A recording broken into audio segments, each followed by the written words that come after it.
अस्सलामुअलैकुम। जमा बगैर हासिल की।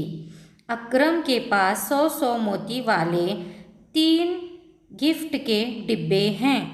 रूही के पास वैसे ही 100 मोती वाले 5 गिफ्ट के डिब्बे हैं। तो बच्चों मुझे बताओ कि कुल कितने गिफ्ट के डिब्बे हैं। अकरम और रूही के दोनों गिफ्ट के डिब्बों को मिलाकर कुल 8 गिफ्ट के डिब्बे हुए। बहुत खूब। तो बच्चों मुझे बताओ कि इन 8 डिब्बों में मोती कितने हुए। एक डिब्बे में 100 मोती हैं तो 8 डिब्बों में 800 मोती होंगे।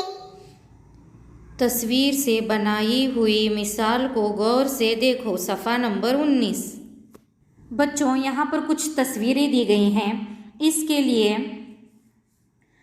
इकाइयों में इकाइयाँ मिलाना है, दहाइयों में दहाइयाँ मिलाना है और सैकड़े में सैकड़ा मिलाना है। तो चलिए, तो बच्चों सबसे पहले हम देखते हैं इकाई के मकाम पर। इकाई के मकाम पर यहाँ पर ऊपर 1 बास्केटबॉल है, नीचे 3 बास्केटबॉल हैं। अगर हम 3 बास्केटबॉल में 1 बास्केटबॉल मिलाएंगे तो कितने हुए बच्चों? चलो अपनी उंगलियां निकालो। 3 बास्केटबॉल में 1 बास्केटबॉल मिलाने पर यहाँ पर होते हैं 4 बास्केटबॉल।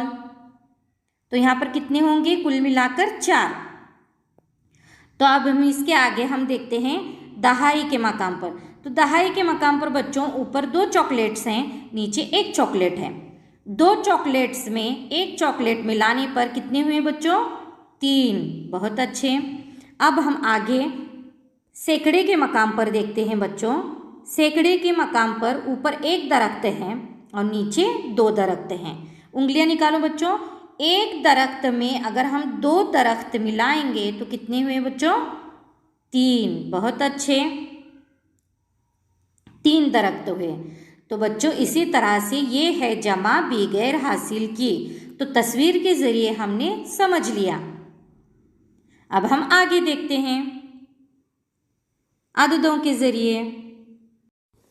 अब हम अददों के ज़रिए जमा देखते हैं। तो चलिए, तो बच्चों 3 उंगलियों में जब 1 उंगली हम मिलाएंगे तो कितनी उंगलियां हो गई? 4। 3 में जब 1 अदद मिलाते हैं तो 4 होते हैं। अब बच्चों इसके आगे 2 उंगलियों में हम 1 उंगली मिलाएंगे तो कितनी उंगलियां हुई? 3। तो इसके आगे हम देखते हैं 1 उंगली में 2 उंगली मिलाने पर कितनी उंगलियां हुई? 3। बहुत अच्छे।